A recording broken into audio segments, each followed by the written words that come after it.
No one ever expects to be arrested in their lives, but I can assure you from the accounts of people who have, this can be when you least expect it. It's also an extremely high emotion and high stress event where logic doesn't always make an appearance. And dealing with this situation the wrong way can land you in way more trouble than you need to be. And look, we are all by now aware that law enforcement doesn't always act within their legal boundaries when making arrests, and it's often our ignorance that is preyed upon when police attempt their more shady practices. So that's why I, Cal Sandhu, your personal travel-sized lawyer, have created this video for you all now in order to empower you with enough legal knowledge that should this ever happen to you, you'll be ready. And you'll know exactly what your legal rights are during arrest. You'll know exactly when and how you can be arrested. You'll know exactly what the police are required to do in a legal arrest. You'll know your rights at the police station and what to do during police interviews. And I'm going to give you all that information in just the next 8 minutes. At the end of the video, I'm going to reveal the 3 most important warnings for what you must not do during the process. So stay tuned and give me your full attention. You are not going to want to miss this one. Now, at no point am I going to ask you to hit that subscribe button, but only that you give me the opportunity to earn it from you in this video. So if at the end of the video you feel like you've liked or learned something of value, please feel free to do so.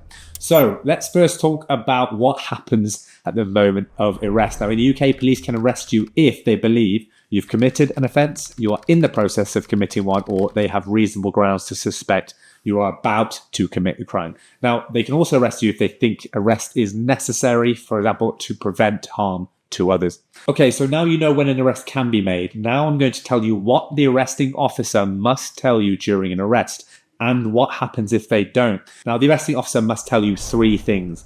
Under the Police and Criminal Evidence Act, the arresting officer must tell you that you're under arrest, explain the reason for your arrest. They need to tell you why they believe you've committed an offence, and read you your rights. This is the part where they say, you do not have to say anything, but it may harm your defence if you do not mention, when questioned, something which you later rely on in court. Anything you do say may be given in evidence. Now, this is called the caution, and it's critical because it informs you of your right to remain silent and the potential consequences of not answering those police questions. Now, if the police don't caution you properly or explain to you why you're being arrested, the arrest could be deemed unlawful, and any evidence obtained after this may be deemed inadmissible in court. Number 2, don't resist. If you're being arrested, do not resist. It's not worth it, and you will get in a hell of a lot more trouble. It can lead to additional charges as well, like assault or obstruction of justice. If you believe your arrest is unfair or unlawful, it's better to remain calm and follow instructions. You can challenge the legality of the arrest later. That leads us to part 2, which is your rights during the arrest process. The good news is you've got quite a few rights to protect you in these circumstances. Number 1, you have a right to know the reason for your arrest. As I mentioned earlier, the police must explain why you're being arrested. If they don't, the arrest could be unlawful. 2, you have a right to remain silent. Now, no matter what an officer of the law might tell you, you don't have to say anything when you're arrested, or even during questioning. However, remember what the caution says. If you choose to stay silent and later try to bring up something in court that you didn't mention during questioning, it could harm your defense. So, while you have the right to stay silent during the arrest, it is a good idea to get legal advice before deciding what to say or not to say. And number 3, you have the right to legal representation. From the moment you are arrested, you have the right to legal advice, meaning you can request to speak to a solicitor at any point, and this should happen before you are questioned. The police are not allowed to start questioning you until you've had the chance to speak to a solicitor, unless they are very, very exceptional circumstances. Now, if you don't have or can't afford a lawyer, don't worry. You can get appointed one at the police station. They have what's called a duty solicitor you can get free legal advice from. And finally, you have the right to inform someone of your arrest. You're allowed to make a phone call to notify someone of your arrest. Right, so now you are aware of exactly what to do during the arrest process, as well as all of your rights during this process. Now let's look at what to do when you're at the police station. So usually at the police station, you should expect the following things. 1, the booking process. You'll have to go through a booking process. This usually involves giving your name, address, and other personal details.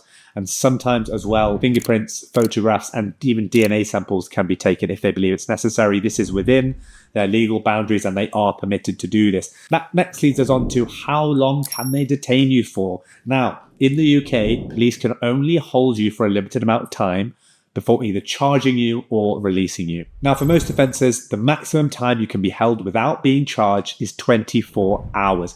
However, for extremely serious offences like terrorism, this can be extended to like 14 days. So know your rights. If the police are trying to detain you for longer than one full day without evidence enough to charge you, this is illegal and will probably constitute false imprisonment. If the police want to keep you longer than 24 hours, they need permission to do that, and they need to get that from a senior officer or a magistrate. Now, as for your other rights, which cannot be denied during your detainment, are your basic needs for food, rest, access to toilet, and basic medical needs. And remember, your right to legal advice is constant, and you can demand this at any time, even during questioning.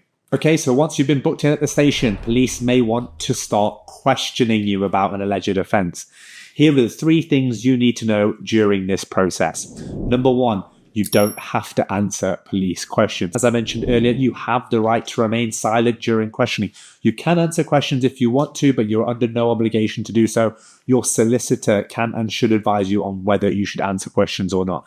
Number 2, important one, police must record interviews. By law, the police interviews must be recorded either via audio or video. This is to ensure that everything is documented and that your rights aren't being violated, basically to ensure no shady police work is committed, such as coerced confessions.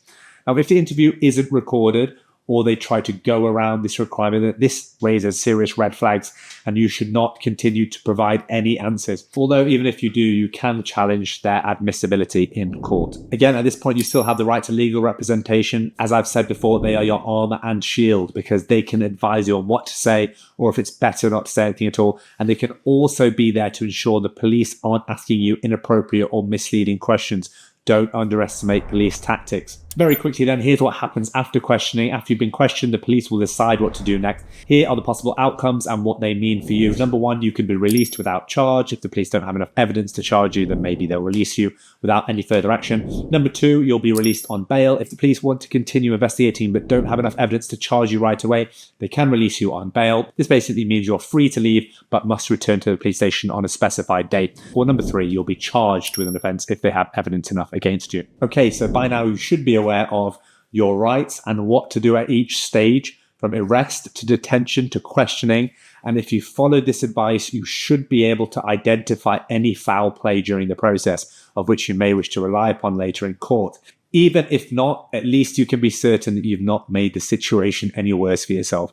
And before I wrap up here, though, I promised you the 2 most important warnings you need to be aware of during the process, so here they are. Number 1, don't sign anything without legal advice. If the police ask you to sign something or sign a statement or a document, don't do it until you've spoken to your solicitor. Even if it seems harmless, signing something could hurt your case later on.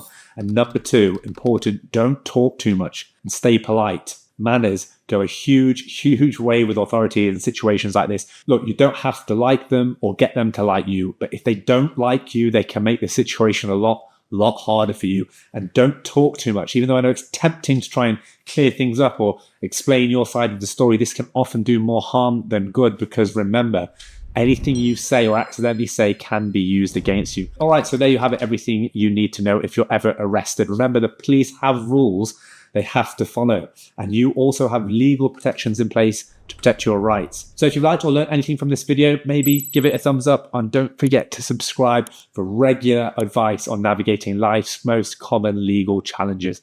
Remember, my advice, which can and should be relied upon as reliable legal advice, this is not a substitute for specific legal advice as it relates to your situation, and should not be relied upon alone. That said, I'll see you in the next video.